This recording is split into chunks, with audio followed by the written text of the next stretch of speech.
And then apparently Are you sure that's the sun? Yeah. Hello. Yeah. Hi. Hi.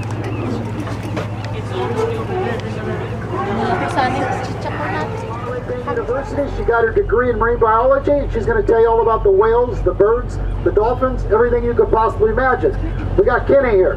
Kenny's going to be your deck boss. He's the guy with the Fu Manchu mustachio. If you come around Halloween, kids, we got walrus dust for Kenny here. Anyway, folks, inside the cabin, we do have a 65-inch flat screen television. We're the only ones here in central Monterey Bay with that television that's hooked directly up to Captain Billy's electronics upstairs. His screen is 12 by 14 inches. You have a 65-inch flat screen television that's divided into 3 screens. The first one is going to be the fathometer. That's the depth finder where he can see how deep you are. There's going to be a top line that's a little bit thin. The bottom of the ocean will be a little bit thicker. Anything in between those 2 lines right there is going to be like what the whales are feeding on. They're feeding on anchovies right now. The other one is going to be the radar. Captain Billy will be using that this morning because there is a little bit of fog here. You're going to see the entrance to the Moss Landing harbor here. As you get out, you're going to see the buoys. The buoys will show up a little bit bigger in the docks. The boats will be just a little bit smaller. If you see a group of pelicans flying low and slow, they actually look like they're going to come and they're going to hit you and then they'll just go right over the top. We call them ghosts. That's how sensitive these radars now. They can pick up pretty much everything. The other one's going to be the GPS plotter. That's kind of like what you have in your car. It gets you from point A to point B. It tells you where you're at. As Billy's going out, he's going to be following the 100 fathom bank right there, most likely, because that's where the whales are. But anyway, that's going to show you the contour of the submarine canyon.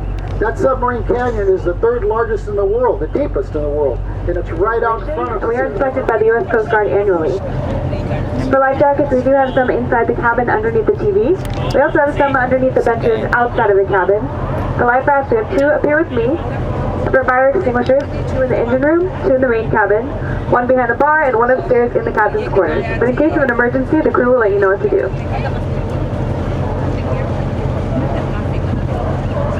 There's plenty of wildlife to look at here in the harbor before we get out to the whales. I'm sure you've seen the sea lions already, or at least heard them.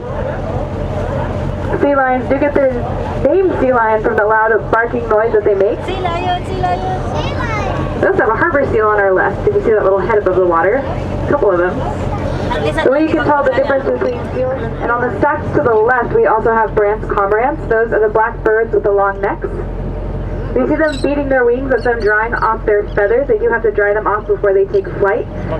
Their feathers do get completely soaked through, unlike most other water-dwelling birds. Maganda may nagsasabi siya, no?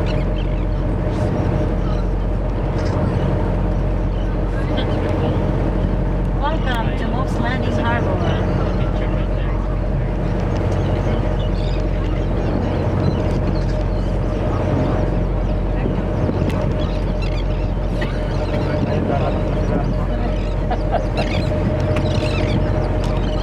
Again, please no running or jumping on the boat or standing on the benches outside of the cabin or the couches inside of the cabin. Feet on the deck and hands on the rails at all times.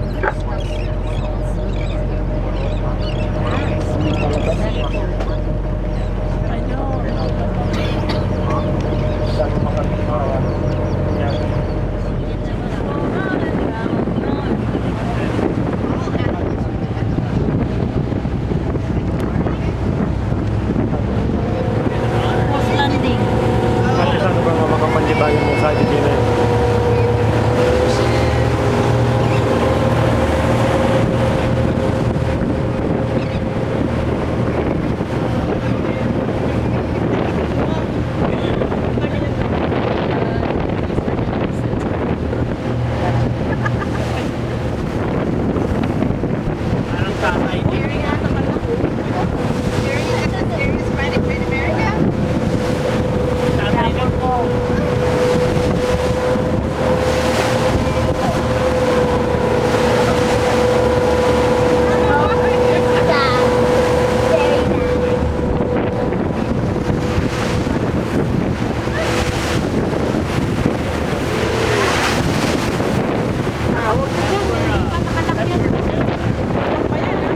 Hindi, sa ibaw nakahawak.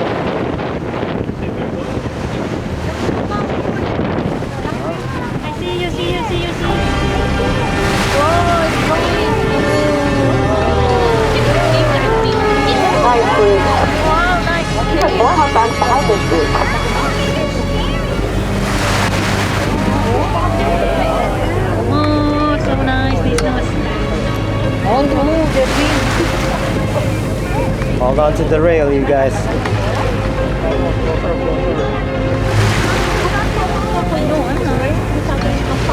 Go right there.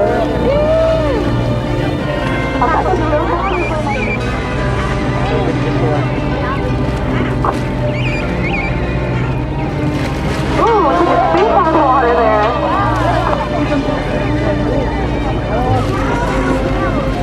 I want the tail. 3 humpbacks.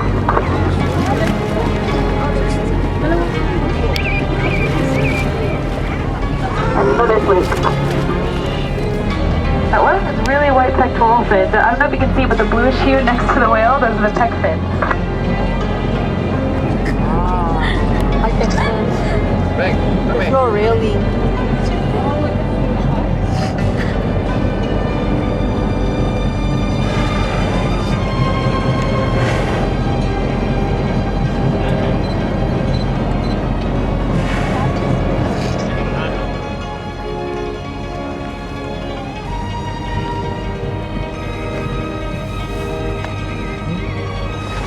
You got it.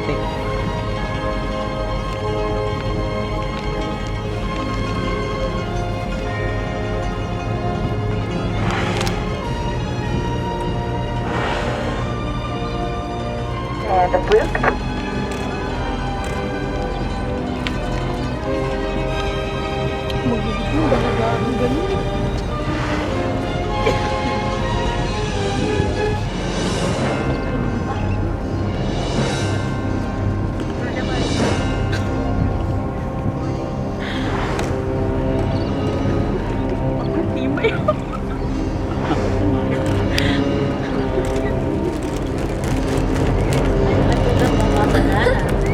You guys amazed? Yeah. That's so scary. It's like tilted. Oh?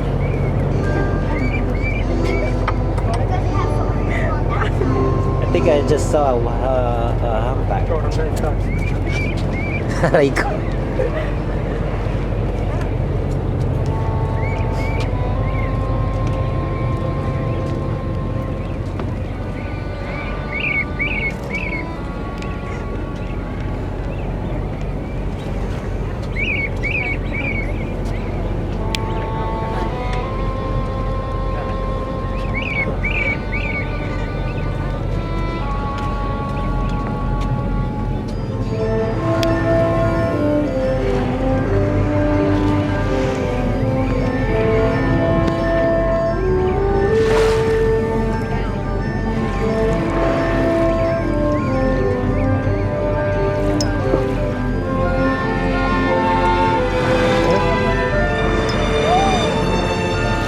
I found that.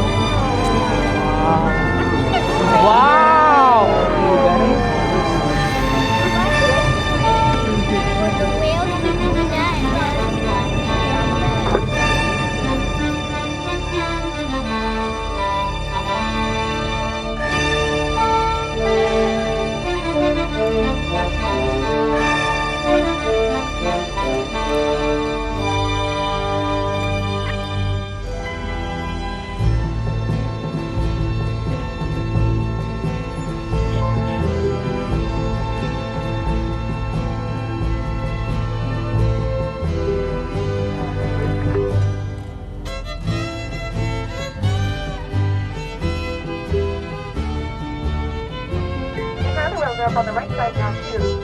There's 7 whales here. Look at one.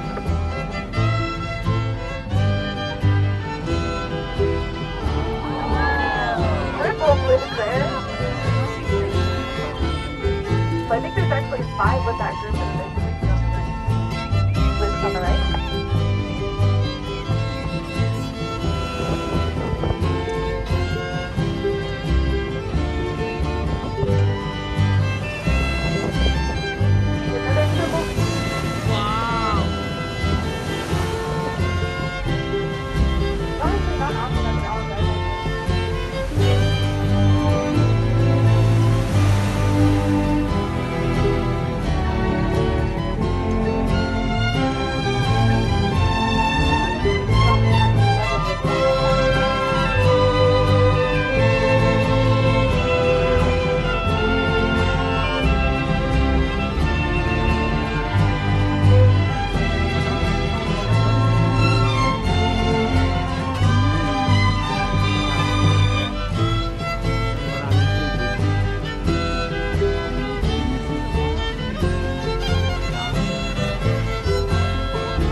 On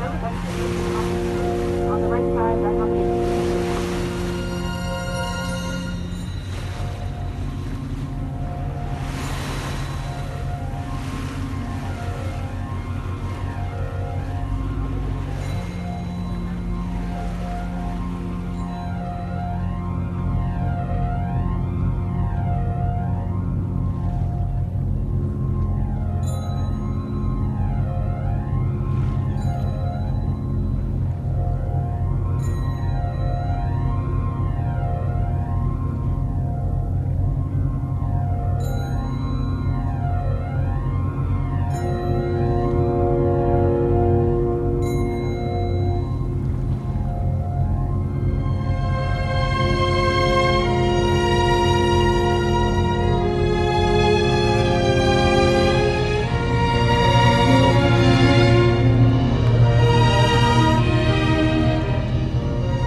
You like it? It's good.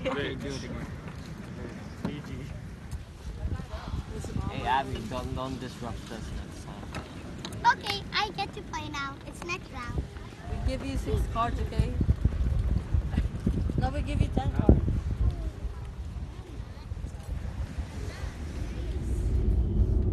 Dun sa ano? Ito yung Pebble Beach Golf Course. Kaya nga nila Chris Francisco.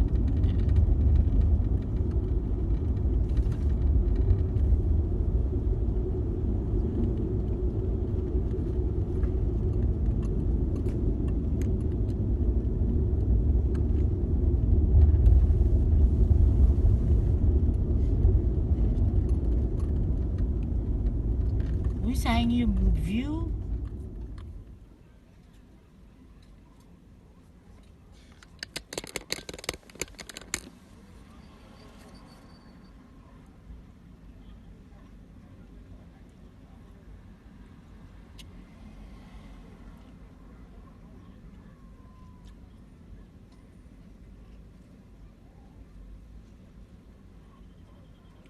Buti pa tong isang to, kain ng kain din, hindi rin nananaba eh. Ay, no, nakakatakot yung buhay na luhan yan, no?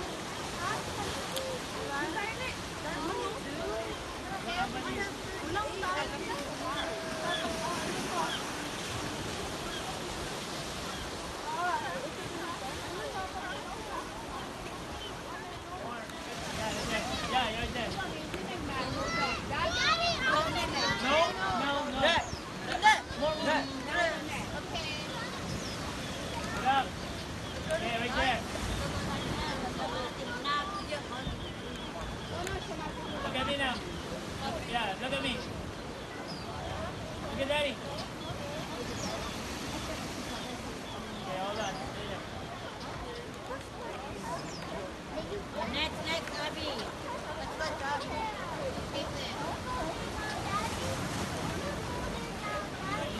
Christian, you go. No, I'll take your picture here.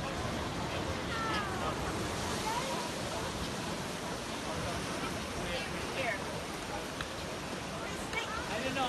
I'm gonna go there. Buwan ng didiri sa bato, nakagano eh.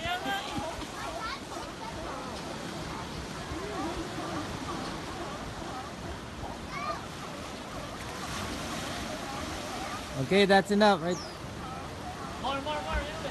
Where Jordan is. Yeah, there you go. Kapalikod.